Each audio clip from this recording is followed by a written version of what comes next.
आषाढी एकादशी येते, तर 1 तासामध्ये साबुदाणा कसा भिजवायचा ते पण मोकळा मोकळा हे आपण या रेसिपीमध्ये बघतोय.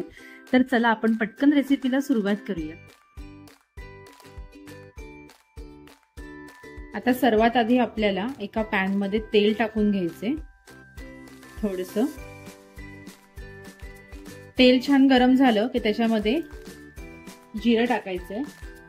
त्याच्यानंतर हिरवी मिरची छान असं परतवून घ्यायचे. त्याच्यानंतर शेंगदाणे, अख्खे शेंगदाणे हे मी भाजून सोलून घेतले. त्यानंतर त्याच्यामध्ये बटाटे घालायचे. हे बटाटे आपल्याला छान परतवून शिजवून घ्यायचे. हे बघा. आता ह्याच्यावर आपल्याला झाकण ठेवायचे जेणेकरून आपले बटाटे शिजतील. आता आपले बटाटे जे आहेत ते छान मस्त गोल्डन ब्राऊन झाले. त्याच्यामध्ये आता मी हा घालून घेते भिजवलेला साबुदाणा.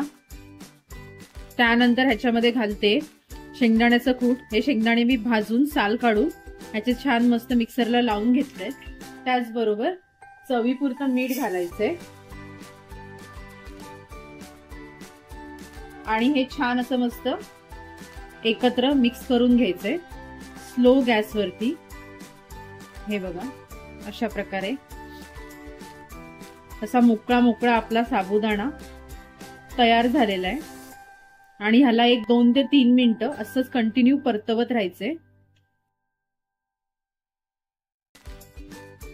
सर्व साईडने परतवल्याच्या नंतर मी याच्यामध्ये घालते वरतून थोडंसं लाल मिरची पावडर, जेणेकरून मस्त छान अशी टेस्ट येईल आपल्या साबुदाण्याला. हे बघा, आपला साबुदाणा जो आहे तो आता मस्त रेडी झालाय. आता मी ह्याला एका प्लेटमध्ये सर्व करून घेते. तर कशी वाटली तुम्हाला आजची ही रेसिपी? जर तुम्हाला ही रेसिपी आवडली असेल तर व्हिडिओला लाईक करा, शेअर करा, सबस्क्राईब करा. भेटूया पुढच्या रेसिपीमध्ये. थँक्यू.